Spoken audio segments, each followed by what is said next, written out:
Assalamualaikum warahmatullahi wabarakatuh. Perkenalkan kami dari kelompok 6 dengan percobaan 2, yaitu sinyal waktu diskrit dan efek aliasing. Perkenalkan, nama saya Intan Nur Aini dengan NPM 23402013. Perkenalkan, nama saya Gian Maranatha Patongloan, NPM 2340302028. Dan saya Rega Fendi dengan NPM 2340302006.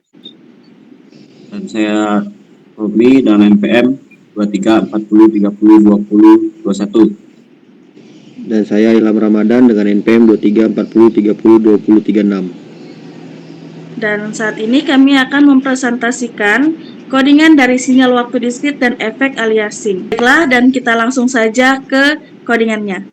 Nah, baiklah, di sini kita masuk ke materi percobaan 2, yaitu sinyal waktu diskrit dan efek aliasing. Nah, mungkin saya akan langsung menjelaskan. Pertama itu kita masuk ke sinyal waktu diskrit. Sinyal merupakan besaran fisika yang nilai fungsinya dari satu atau lebih besaran fisika lainnya. Sebagai contoh, sinyal suara adalah perubahan tekanan udara yang bergantung pada waktu dan posisi dari sumber suara. Nah, sinyal dibagi menjadi dua, yaitu sinyal analog dan juga sinyal digital. Untuk sinyal digital adalah sinyal dengan discrete time, discrete value yang direpresentasikan dengan bilangan biner. Nah, mungkin seperti ini. Yaitu yang pertama di sini ada sinyal analog berbentuk gelombang sinus. Kemudian dia masuk ke ADC, yaitu analog to digital converter, dan diubah menjadi sinyal digital yang berupa nilai-nilai biner.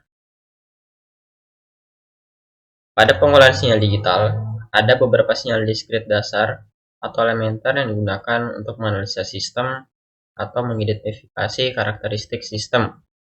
Sinyal-sinyal diskrit elementer tersebut diantaranya, ini ada keempat sinyal diskrit dasar, yaitu yang pertama sinyal unit impulse, di mana delta n sama dengan 1 jika n sama dengan 0, dan 0 jika n tidak sama dengan 0. Nah, mungkin kita bisa langsung saja untuk masuk dan melihat tabel sinyal diskrit. Nah, di sini dapat kita lihat untuk sinyal unit impulse ini, tabelnya dia hanya bernilai 1 jika n-nya ini 0. Sementara di nilai lainnya dia memiliki delta n yaitu 0. Jadi dia hanya nilai 1 jika n-nya di sini ialah 0. Mungkin langsung saja kita masuk ke sini. Ini ialah sinyal unit step, di mana UN sama dengan 1 jika n lebih dari sama dengan 0, dan 0 jika n kurang dari 0. Nah, maksudnya itu ialah dia mulai bernilai 1 dari 0, dan setelah 1 ini dan setelah 0 ini dia juga akan bernilai 1. Jadi misal di bawahnya sini ada 3, nah dia di situ akan bernilai 1, gitu ya seterusnya. Jadi dia akan tetap menyala seterusnya. Mungkin langsung masuk ke sinyal unit rem. Nah, di sinyal unit rem ini UR sama dengan N jika N lebih besar atau sama dengan 0, dan 0 jika N kurang dari 0. Nah, unit rem ini adalah sinyal yang mulai dari 0 lalu dia naik ke 1, 2, dan 3. Dia mengikuti nilai N ini. Jadi misal di sini 4, maka nilai UR N ini ialah, atau unit rem ini ialah 4. Di 35 dia akan naik bertahap. Nah, di sini ada sinyal eksponensial. Di sinyal eksponensial ini di mana Xn sama dengan A pangkat N untuk semua N. Di sini saya akan menjelaskan sedikit apa perbedaan dari A ini. Misal A ini kita ubah-ubah. Di sini kan ini ada 2. Di sini ada 0,5 dan di sini ada minus 2. Misalkan jika A lebih dari 1, nilainya itu akan cepat membesar. Sementara jika 0 kurang dari A, kurang dari 1, nilainya itu semakin kecil. Misal di 0,5, 0,1, dia bernilai 0, nah, kemudian jika A negatif, di sini nilainya akan bolak-balik. Nah, dia bisa positif dan juga bisa negatif. Gitu ya seterusnya. Nah, sinyal eksponensial ini dalam pengolahan sinyal digital dipakai untuk menguji dan memodelkan sistem. Kalau sistem yang kita beri input itu cepat naik turun, nah kita bisa melihat bagaimana outputnya. Apakah outputnya itu tetap stabil atau justru malah rusak. Nah, di sini mungkin langsung saja kita masuk ke materi selanjutnya. Nah, mungkin di sini kita akan masuk ke operasi untuk memanipulasi sinyal waktu diskrit. Untuk yang pertama di sini ada time delay. Nah, time delay ini ialah penundaan waktu dan kita bisa melihat time delay xn sama dengan x dalam kurung n min k jika k lebih dari 0. Nah, ini merupakan operasi matematiknya. Dan untuk sinyal xn ini dia akan digeser ke kanan sepanjang k satuan waktu. Nah, untuk k ini dia bisa diubah menjadi berapapun lebih dari 0.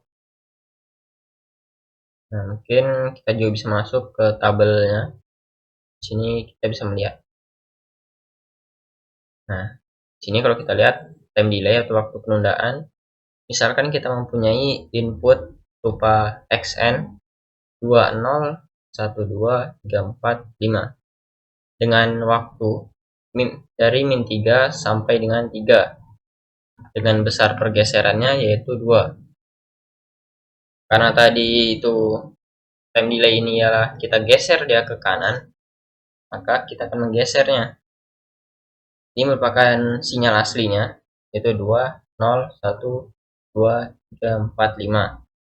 Kita akan geser dia sebanyak 2 kali. Dimulai dari kiri ini yaitu 2. 2 kita geser 1, 2. Nah, maka di min 1 ini nilai pergeserannya yaitu 2. Kemudian 0.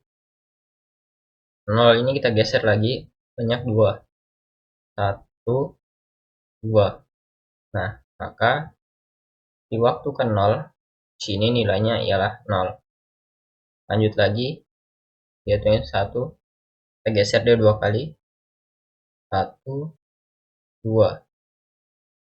Nah, di sini untuk nilai 1, dia berada di waktu ke 1. Dan lanjut ke 2 sini.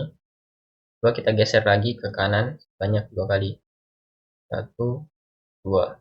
Nah, di sini 2 dan 3. 1, 2. Nah, maka 3 berada di sini. Oke, lanjut lagi ke time advance. Nah, di mana time advance ini adalah kebalikannya. Kalau tadi ini lambat, maka di sini dia dipercepat. Nah, atau percepatan waktu. Di mana PD xn sama dengan x dalam kurung n plus k jika k lebih dari 0. Nah, untuk sinyal xn ini digeser ke kiri sepanjang satuan k waktu. Nah, kalau tadi dia digeser ke kanan, Maka sekarang ini kita akan menggesernya ke kiri. Oke, mungkin langsung saja untuk memperjelas kita masuk ke tabelnya. Sama seperti yang tadi. Di sini kita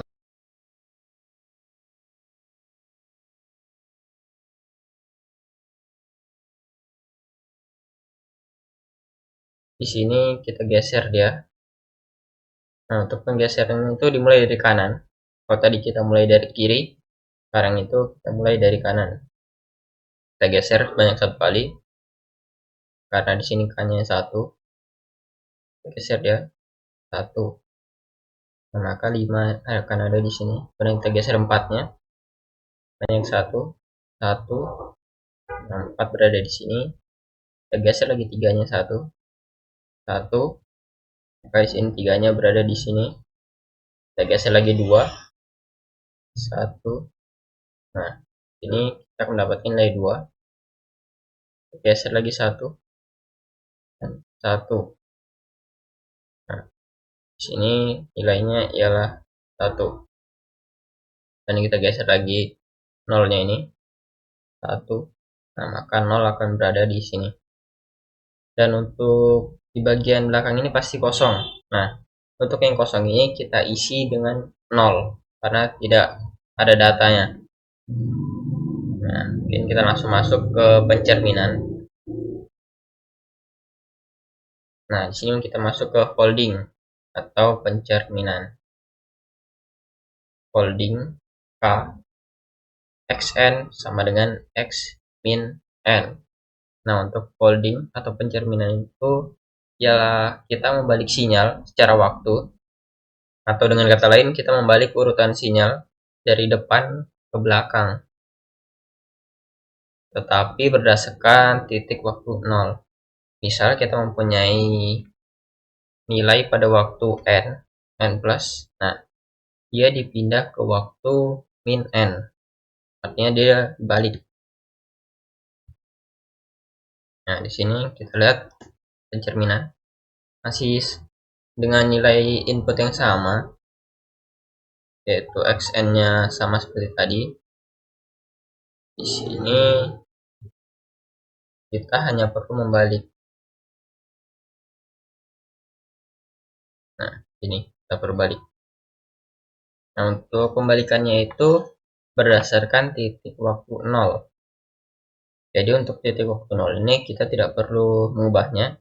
Misalkan di sini 2. Nah, maka di bawahnya sini di sinyal outputnya maka akan 2. Yang kita balik itu bagian kanan dan juga kirinya. Yang kanan ini kita balik ke kiri dan yang kiri ini kita balik ke kanan. Maka kalau kita balik yang kanan ini menjadi 3, 4, 5. Dia berada di minus. Dan yang minus ini akan berubah menjadi plus atau positifnya. Nah, jadi kalau kita balik ke kanan maka jadinya 1, 0, 2. 1, 0, 2. Oke, kita masuk ke scaling. Nah, scaling ini yaitu dengan operasi matematiknya atau rumus matematiknya yaitu YN, di mana outputnya sama dengan A kita dikalikan dengan input, sinyal input atau XN. Nah, di sini pada scaling pada sinyal diskrit adalah operasi perkalian yang dimana setiap nilai sinyal dalam sebuah bilangan skalar. Jika kita mempunyai sinyal input XN, maka sinyal output YN dihasilkan dengan mengalihkan setiap sampel XN dengan konstanta A, sehingga kita dapatkan rumus yang tadi. Nah, di sini tabelnya di mana YN sama dengan A dikalikan XN.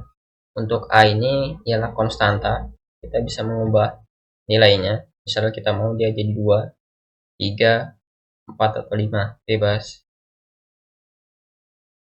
Nah, maka di sini nanti kita akan mendapatkan amplitudo yang berbeda-beda. Nah, misalkan di sini kita mulai dari kiri sini. Nah, karena di sini nilainya 2, maka 2 ini kita kalikan dengan xn-nya. Jadi 2 dikalikan 2 4, 2 dikalikan 0 itu 0, 2 dikalikan 1 itu 2, 2 dikalikan 2 itu 4, 2 dikalikan 3 itu 6, 2 dikalikan 4 itu 8, dan 2 dikalikan 5 itu 10. Nah, itu ialah operasi perkalian skalar. Nah, mungkin kita masuk ke addition atau penjumlahan. Nah, di sini output yn sama dengan x1n ditambah x2n. Nah, ini nanti kedua sinyal input ini akan kita jumlah. Pada sinyal discrete, ini berarti kita akan menjumlahkan nilai-nilai dari dua sinyal atau lebih pada waktu yang sama. Nah, penjumlahan sinyal ini akan menghasilkan sinyal baru. Nah, sini ialah sinyal baru yang amplitudenya merupakan gabungan dari kedua sinyal input tanpa kita mengubah posisi waktu sampel. Nah, jadi pada waktu yang sama kita menjumlahkan kedua sinyal ini untuk mendapatkan sinyal yang baru.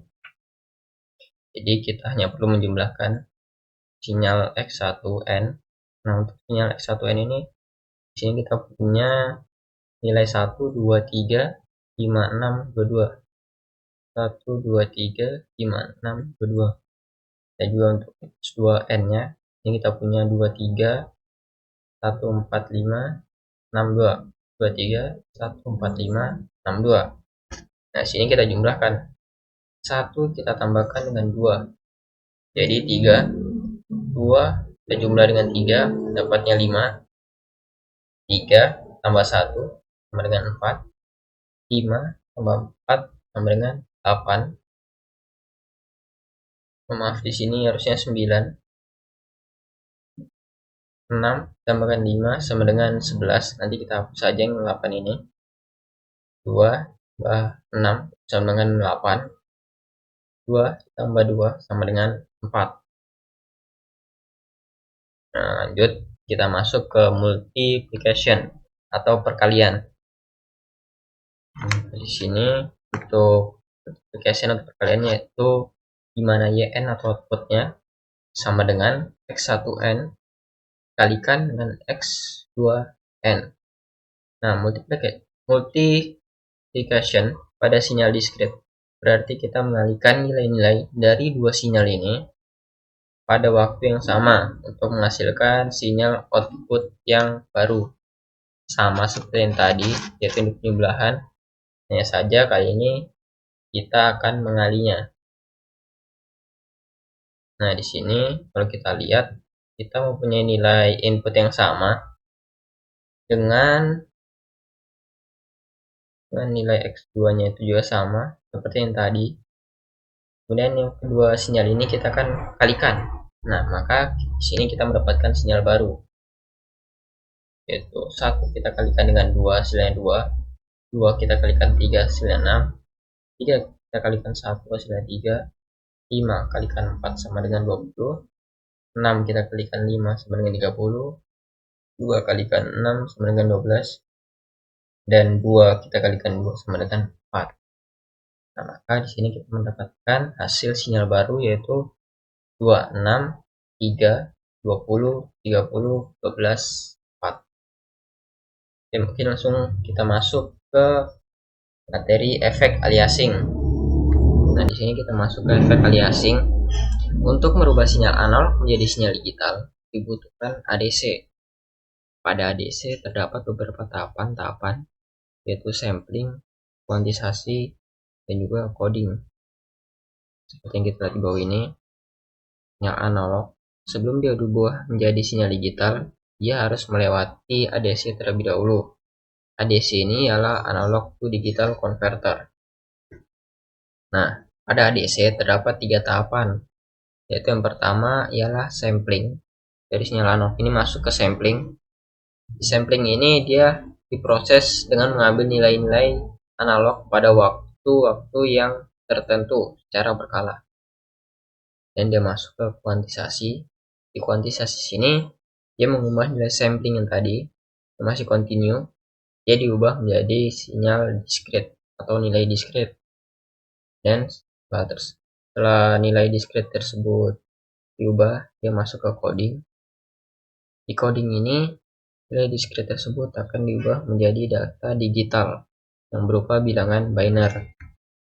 Nah, bilangan biner tersebut akan masuk ke sinyal digital. Dengan melakukan sampling, dibutuhkan syarat agar sinyal discrete yang dihasilkan mendekati nilai analog. Nyquist rate adalah frekuensi sampling yang minimal dibutuhkan untuk mensampling suatu sinyal analog. Nah, artinya itu ialah agar proses sampling menghasilkan data digital yang mewakili sinyal analog dengan benar, diperlukan frekuensi sampling yang cukup tinggi, minimal 2 kali dari frekuensi tertinggi sinyal analog. Syarat Nyquist adalah frekuensi sampling lebih dari atau sama dengan frekuensi Nyquist. Jika nilai frekuensi sampling kurang dari frekuensi Nyquist, maka hal tersebut akan menyebabkan terjadinya aliasing. Jika di recover, maka sinyal hasil sampling akan memiliki frekuensi sama dengan alias atau frekuensi yang palsu. Dengan frekuensi palsu tersebut ada pada rentang 0 sampai dengan setengah dari frekuensi sampling. Nah, mungkin selanjutnya kita akan masuk ke pengkodingan, yaitu untuk pengkodingannya tersebut akan kita lakukan di MATLAB.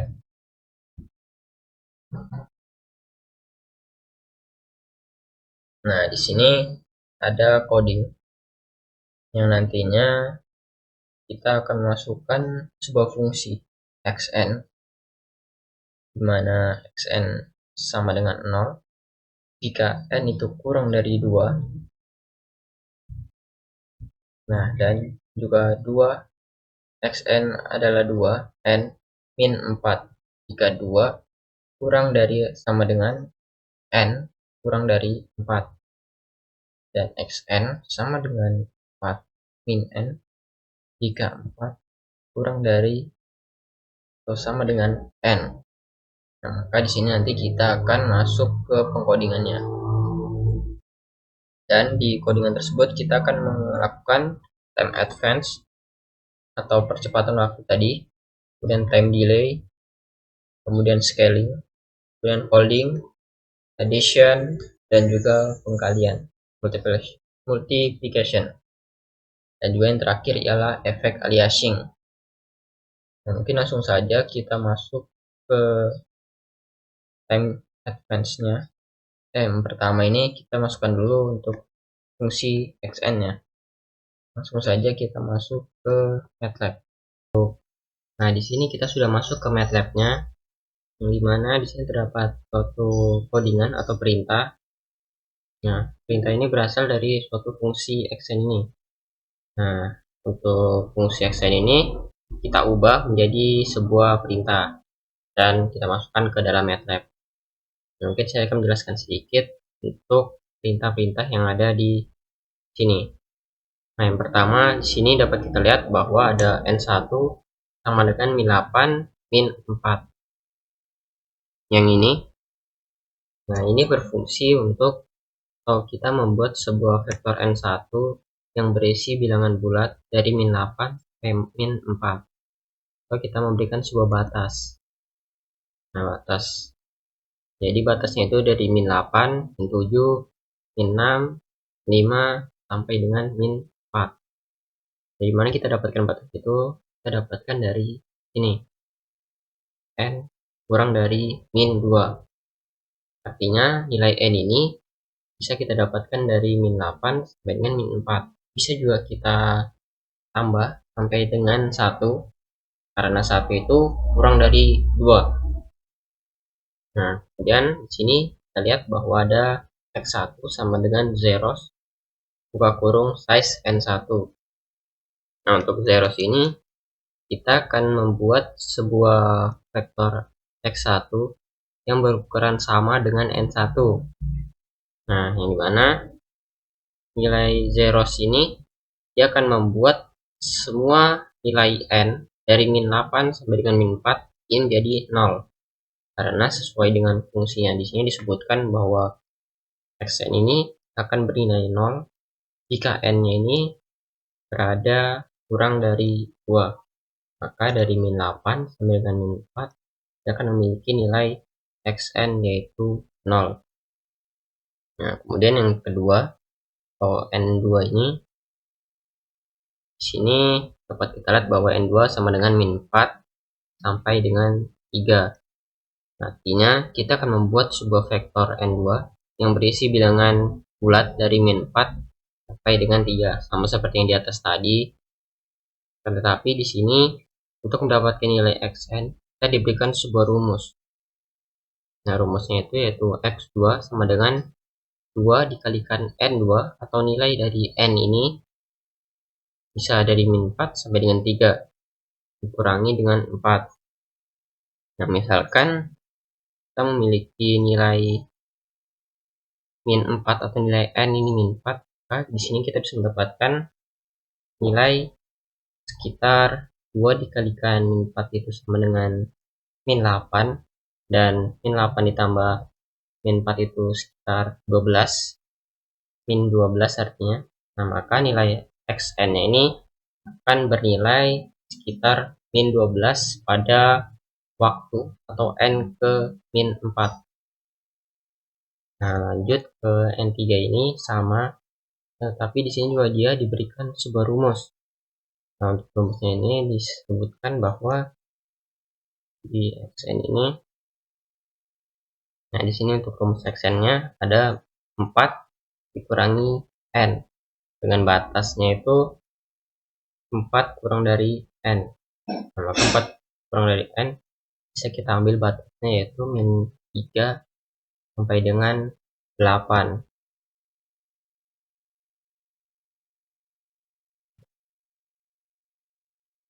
Di sini dapat kita lihat bahwa batasnya itu 3 sampai dengan 8. Misalkan di sini kita memiliki n3 ini adalah nilai n atau waktunya. Misal dengan waktu ketiga atau n ketiga, maka di sini untuk mendapatkan nilai xn kita bisa mengurangi 4 kurangi dengan 3 yaitu 1. Nah, maka nilai xn dari 3 atau waktu ketiga ini dia berada di nilai ke-1. Nah, selanjutnya di sini kita masuk ke n sama dengan n1, n2 dan juga n3. Nah, yang dimana untuk nilai n ini di sini kita akan menggabungkan ketiga vektor indeks dari n1 sampai dengan n3 menjadi suatu vektor n. Nah, jadi n ini nanti akan berisi semua nilai indeks dari min 8 sampai dengan min 4, lanjutkan dengan min 4 sampai dengan 3, lalu dari 3 ini lanjutkan ke 8 dan seterusnya. Nah, kemudian di sini x ini sama seperti yang saya tuliskan tadi, yaitu nilai x ini berasal dari x1, x2, x3. Jadi nantinya ini dia akan berurutan. Nah, kemudian di sini kita masuk ke subplot. Dan untuk subplotnya sendiri, di sini kita akan membuat sebuah subplot atau plot kecil, yang dimana pada posisi 2 baris dan 4 kolom, serta pada posisi pertama. Jadi ini baris, ini kolom, dan juga ini ialah posisinya. Kemudian di sini ada stem sama dengan nx. Nah, stem ini berfungsi untuk membuat plot discrete atau stem plot untuk menjadi pasangan yaitu x dan n dan x maksud saya. Jadi untuk ke kanan ini adalah n, dan ke atas itu ialah nilai x atau xn nanti. Kemudian di sini ada x label dalam kurung n. Nah, nanti di sini kita berikan untuk teksnya ini ialah sebuah judul yaitu N sebagai penanda. Dan di sini juga sama seperti text label ini, ada title sebagai judulnya. Nah, kemudian di sini kita bisa menambahkan juga grid, memudahkan kita dalam membaca sebuah grafik nanti atau plotnya. Nah, mungkin langsung saja kita jalankan. Nah, di sini untuk grafiknya sudah berjalan, tetapi di sini kita melihatnya kecil. Kita bisa merubah untuk nilai yang ada di sini, yaitu menjadi 2 baris, 1 kolom, dan posisi ke-1. Nah, maka seperti ini. Nah, di sini kita sudah melihat atau kita dapat melihat plotnya dengan nilai 8 ini ialah min 4, kemudian 7, dimana 6, 8, maka di tengahnya di sini adalah 7. Nah, dinilai waktu N 7, di sini dia bernilai min 3. Kita lihat di sini min 3. Nah, kemudian di sini pada waktu ke-6 dia mendapatkan nilai yaitu min 2. Nah, kita lihat tadi seperti yang ke min 4, dimana min 4 ini bernilai 0. Nah, ini min 4 bernilai 0 karena kita tadi mendefinisikan bahwa min 4 ini, nah, dia memiliki nilai 0 karena sesuai dengan fungsi yang ada di soalnya tadi. Kita buat untuk time advance-nya yaitu ini.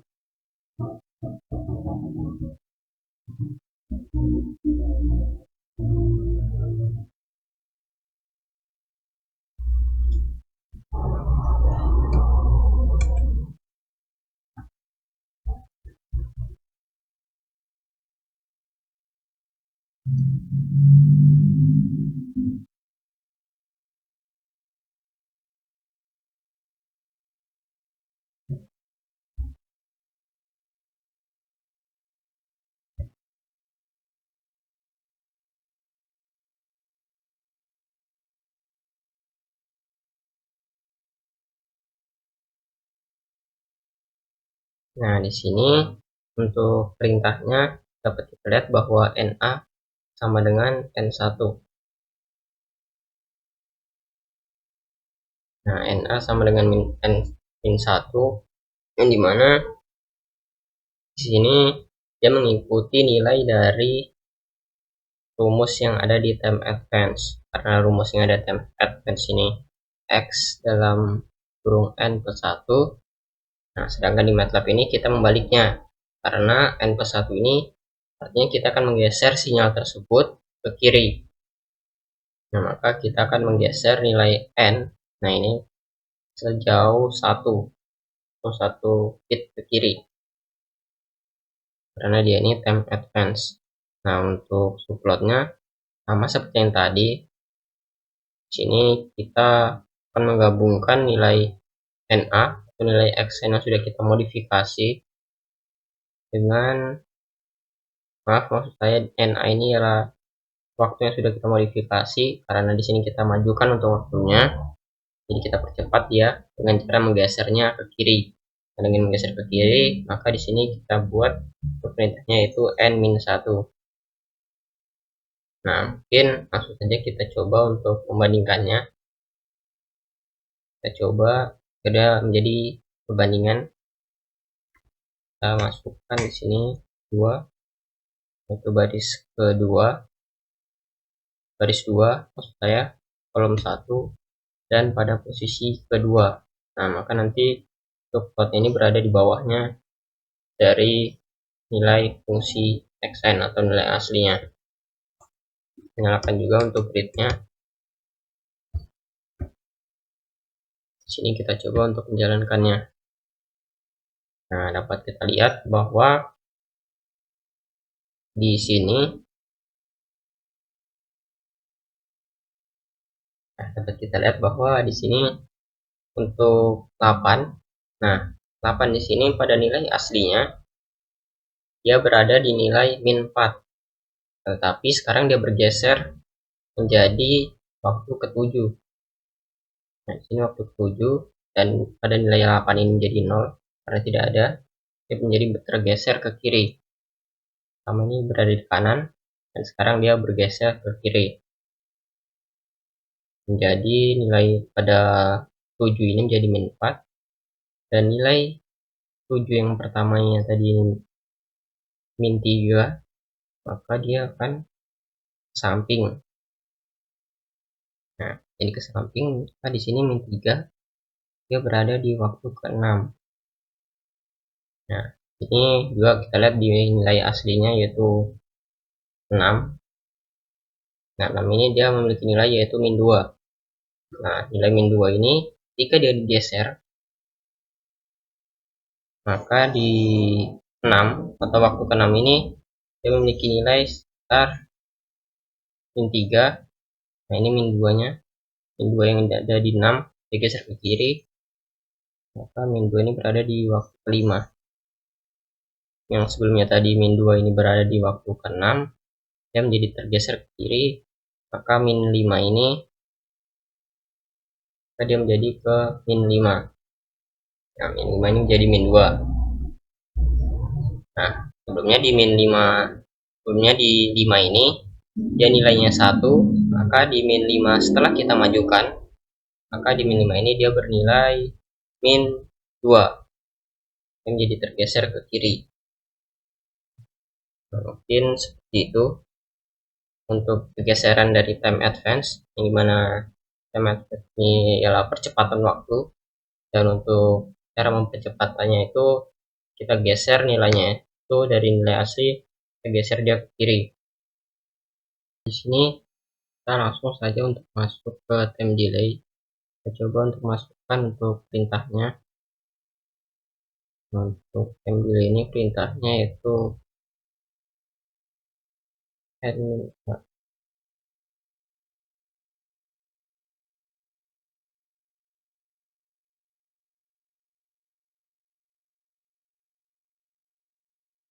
Sini kita ganti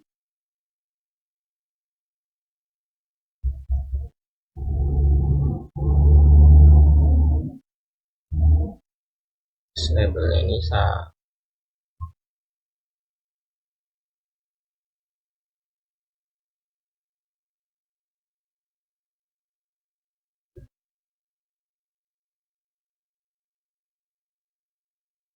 nah di sini tadi kita gunakan yaitu 212.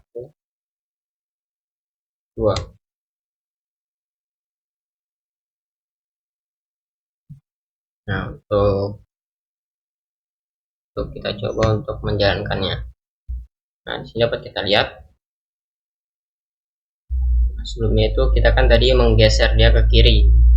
Nah, sekarang kita akan menggeser waktu itu menjadi ke kanan. Jadi kita perlambat. Nah, gimana untuk waktu asli di sini kita memiliki nilai 8. Nah, nilai 8 ini kita geser dia ke kanan sebanyak 1 karena di sini time delay-nya n-1. Nah, kita geser dia ke kanan itu 1, maka di sini pada waktu ke-9 dia memiliki nilai min 4. Nah, min 4 ini berada di 9. Dari sini kita berikan grid dulu agar mempermudah.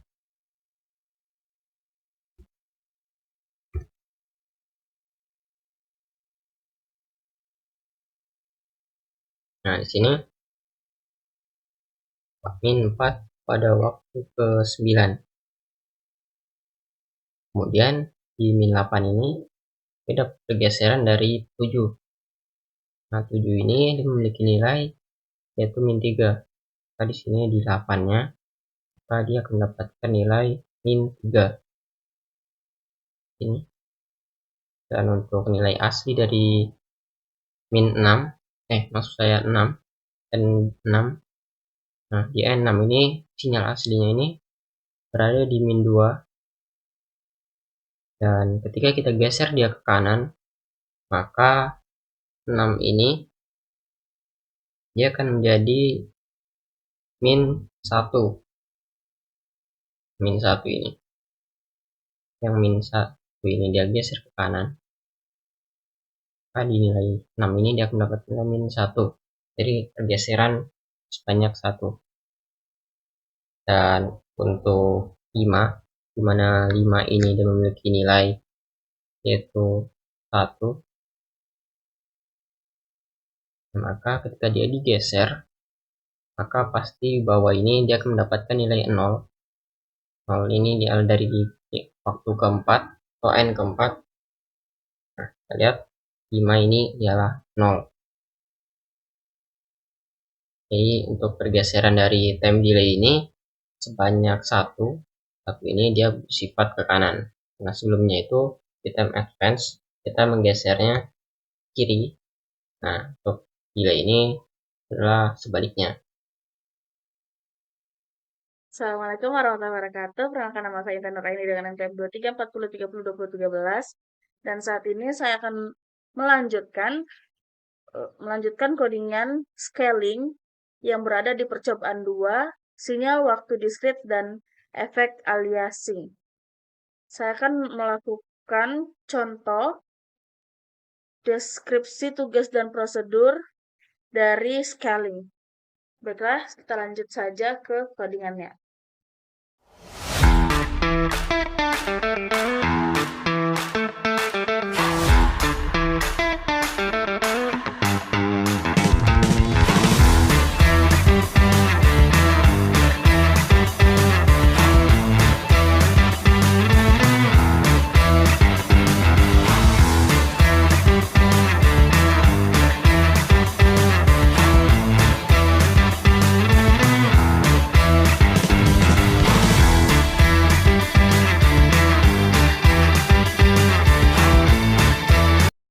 Baiklah, setelah seperti ini kita akan coba running-kan. Baiklah, begini hasil grafik yang dihasilkan dari codingan scaling yang barusan kita buat. Mungkin segitu dari saya. Wassalamualaikum warahmatullahi wabarakatuh.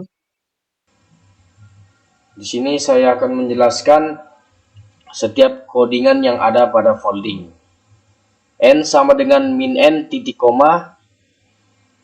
Baris ini melakukan operasi pelipatan folding terhadap indeks waktu N, artinya jika sebelumnya N sama dengan dalam kurung min 3, min 2, min 1, 0, 1, 2, 3 dalam kurung, maka setelah baris ini N sama dengan dalam kurung 3, 2, 1, 0, min 1, min 2, min 3. Proses ini membalik sinyal secara horizontal seperti cermin terhadap sumbu N sama dengan 0. Setelah itu subplot 212, stem N, X. Manfaatnya membagi tampilan grafik menjadi 2 bagian, 2 baris, 1 kolom, dan memilih bagian kedua, bagian bawah. Sistem N, X membuat grafik pada diskrit stem plot dari sinyal dengan indeks waktu N dan amplitudo X. Lalu selanjutnya X label dalam kurung N. Manfaatnya memberi label sumbu X pada grafik dengan tulisan N. Lalu Y label X dalam kurung N. Manfaatnya memberi label sumbu Y pada grafik dengan tulisan X dalam kurung N. Setelah itu, titel dalam kurung folding, manfaatnya memberi judul pada grafik folding untuk menunjukkan bahwa grafik ini hasil pelipatan sinyal. Di sini saya akan run.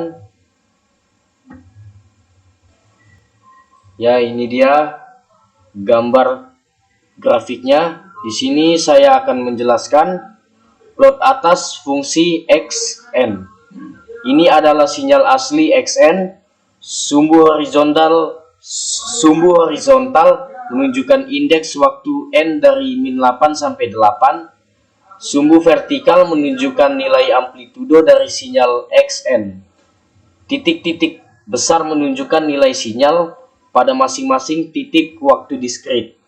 Terlihat bahwa sinyal memiliki nilai negatif untuk beberapa N dan ada puncak positif di sekitaran N sama dengan 3. Plot bawah folding ini menunjukkan sinyal hasil dari operasi folding atau dalam istilah sistem sinyal time reversal, yaitu X min N. Dengan membalik sinyal terhadap sumbu vertikal N sama dengan 0, kita mendapat X min N. Perhatikan bahwa bentuk sinyal di bawah adalah cerminan dari sinyal di atas terhadap sumbu vertikal. Inti operasi folding atau time reversal, jika suatu sinyal diskrit dinyatakan sebagai Xn, maka hasil folding adalah X min N. Ini digunakan dalam banyak operasi sistem linear time invariant atau LTI, misalnya dalam konvolusi diskrit. Sekian dari saya, terima kasih. Di sini saya akan menjelaskan fungsi untuk K dalam kurung A. Jadi fungsinya membuat rentang nilai H1 dari min 8 sampai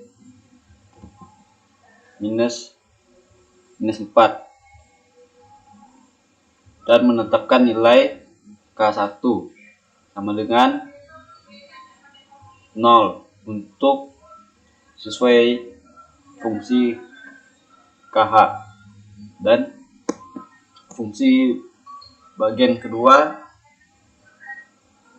untuk minus 4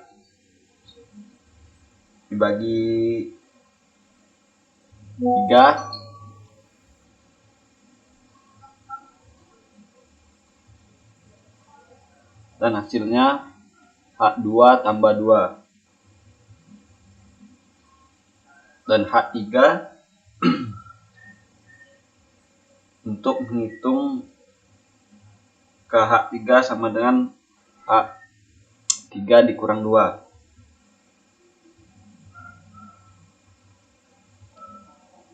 Fungsi ini untuk menggabungkan semua nilai H dan K menjadi satu vektor agar bisa diproses sekaligus.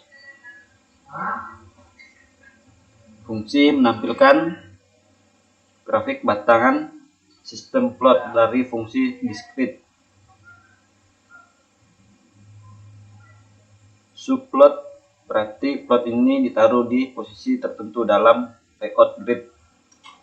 Sistem dalam kurung H K kurung menampilkan nilai diskrit sebagai batang. Di sini ada penjelasan tambahan, yaitu H1 sama dengan minus 8 sama minus 4, yaitu fungsinya buat dominan H untuk kondisi H minus 4. Tujuan mendefinisikan bagian pertama dari fungsi. Terus K1 zeros itu nilai KH sama dengan 0 di area H minus 4. Tujuannya sesuai dengan kondisi fungsi potongan. H2 sama dengan minus 4 bagi 2 buat dominan untuk H untuk minus 4. Tujuan bagian kedua dari fungsi.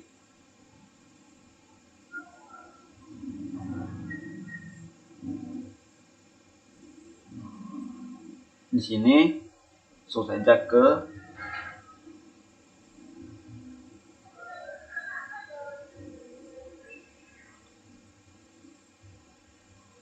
H sama dengan K kurung H1, H2, dan H.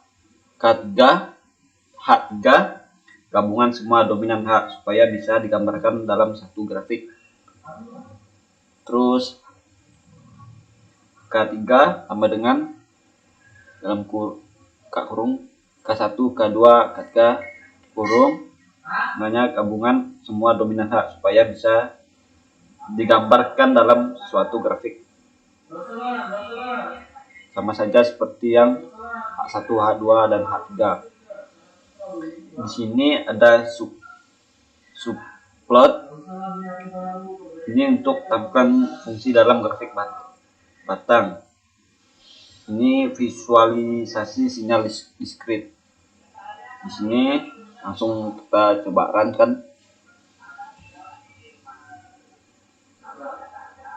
Di sini muncul grafiknya.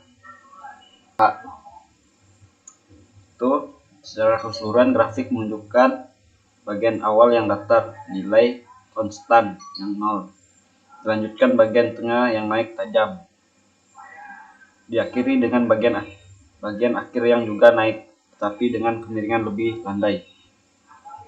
Setiap titik pada grafik adalah pasangan nilai diskrit yang digambarkan sebagai batang, sesuai dengan sifat nilai diskrit.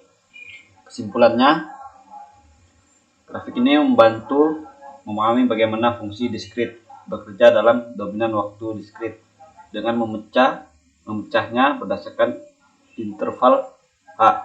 Kita bisa melihat bagaimana nilai-nilai fungsi berubah secara bertahap dan dapat digunakan dalam operasi sinyal seperti penjumlahan, konvolusi, dan sebagainya. Di sini saya melanjutkan codingan multiplication dari percobaan kedua dengan judul sinyal waktu distrik dan efek aliasing. Sekian dari saya. Terima kasih. Nah, baiklah, di sini kita masuk untuk percobaan yang terakhir, yaitu efek aliasing. Efek aliasing sendiri perintahnya ada di modulnya. Kita coba. Nah, di sini kita coba baca. Untuk efek aliasing ini kita diberikan suatu fungsi sinus yaitu xt sama dengan sinus dalam kurung gt dengan frekuensi aslinya yaitu 100 Hz, yang dimana kita akan samplingnya dengan frekuensi sampling sebesar 1000 Hz. Serta kita juga diberikan sebuah sinyal sinus dengan frekuensi f sama dengan 100 plus i kalikan frekuensi sampling. Nah, yang dimana untuk ini di sini dia akan membentuk suatu sinyal baru, yaitu sinyal di atasnya 100. Bisa jadi dia menjadi 1100, 2100, 3100, serta 4100. Nah, mungkin langsung saja untuk programnya atau perintahnya kita masukkan, kita salin. Dan sini kemudian kita pastekan. Nah, di sini saya ingin jelaskan sedikit untuk programnya. Nah, di sini kalau kita lihat ada frekuensi sampling sebesar 1000. Nah, kemudian ada frekuensi asli atau sinyal asli yaitu 1000 Hz. Dimana untuk frekuensi 100 ini merupakan sinyal asli pertama. Kemudian ada waktu sampling yaitu TS sama dengan 1 per frekuensi sampling. Yang artinya ini akan dimulai dari 0 hingga 0,1 detik.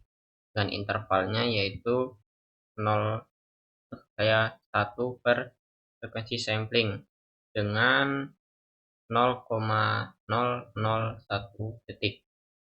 Kemudian sini dibuat sebuah sinus atau rumus dari gelombang sinus, yaitu 2 dikalikan pi dikalikan frekuensi kemudian dikalikan dengan t, yaitu waktu. Kemudian di sini juga ada subplot, di mana untuk subplot pertama ini akan diisi dengan sinyal asli kita yaitu 100 Hz tadi. Nah, kemudian di sini akan kita loop for Nah, sini kita akan loop for, di mana di sini akan dibuat sinyal dengan frekuensi F plus I dikalikan dengan frekuensi sampling, yaitu nanti kita akan mendapatkan 1100 Hz, kemudian 2100 Hz, 3100 Hz, dan juga 4100 Hz. Nah, untuk N ini ialah sama dengan kita akan membuat 5 plot. Nah, jadi nantinya ini dia akan ada 5 plot. Untuk plot yang pertama yaitu sama seperti tadi saya bilang, yaitu 100. Kemudian plot berikutnya yaitu 1100, plot selanjutnya yaitu 1100. Nah, semua sinyal ini akan diplot secara terpisah pada subplot berikutnya. Nah, kemudian kita coba untuk menjalankannya. Nah, di sini dapat kita lihat untuk grafik dan hasil dari plotnya. Nah, grafik pertama ini menunjukkan sinyal 100 Hz, di mana sini berbentuk gelombang sinus normal dengan periode waktu sekitar 0,1 detik. Nah, mulainya dari 0,01 hingga 0,1 detik. Kemudian grafik-grafik berikutnya ini menunjukkan sinyal-sinyal yang berbeda atau menjadi lebih tinggi, mulai dari 1100, 2100, 3100, dan 4100. Nah, semua sinyal ini mirip dengan sinyal yang pertama, yaitu 100 Hz. Jadi semakin besar sinyalnya ini, dia terlihat sama. Mengapa seperti itu? Itu karena sinyal-sinyal dengan frekuensi yang jauh lebih tinggi ini akan terlihat seperti beralias atau seperti sinyal yang lebih lambat. Nah, ini karena kita tadi menggunakan frekuensi sampling yaitu 1000 Hz. Jadi yang mampu ditangkap oleh frekuensi sampling hanya sekitar 100 Hz. Mengapa ini terjadi? Karena frekuensi sampling yang 1000 Hz tadi itu dia tidak mampu untuk menangkap sinyal-sinyal dengan frekuensi yang lebih tinggi. Nah, dengan contoh, misalkan di sini kita mempunyai nilai frekuensi sekitar 100 Hz, maka dengan frekuensi sampling ini kita dapat menangkap frekuensi 100 Hz tersebut. Tetapi jika di sini kita memiliki nilai frekuensinya 1100, maka dengan frekuensi sampling 1000 dia hanya cukup atau mampu menangkap yang 100-nya saja, sehingga yang 1000-nya itu tidak dapat atau tidak cukup tinggi untuk dapat menangkap sinyal dari frekuensi 1100. Di sini saya juga mempunyai contoh perhitungan agar kita dapat menentukan frekuensi sampling yang minimum. Nah, frekuensi minimum sinyal asli yang akan disampling, misalnya kita memiliki frekuensi sampling, maksudnya frekuensi asli yaitu 4100 Hz. Nah, di sini frekuensi sampling minimal kita dapat cari dengan syarat Nyquist seperti yang saya jelaskan di awal video, yaitu di sini kita punya rumus. Nah, untuk rumusnya itu ini.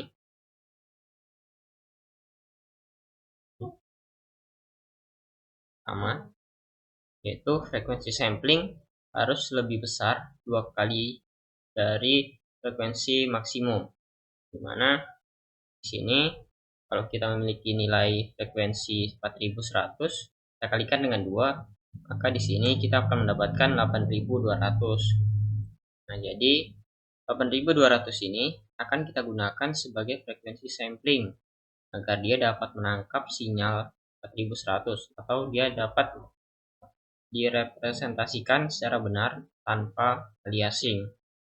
Jika sampling dengan frekuensi lebih rendah, misalnya 1000 Hz, maka sinyal 4100 ini akan tampak di sinyal 1000 Hz, sehingga terjadilah aliasing. Nah, seperti ini. Mungkin untuk videonya seperti itu. Dan untuk penjelasan dari kami, apabila ada kekurangan, mohon dimaafkan. Saya akhiri. Wassalamualaikum warahmatullahi wabarakatuh.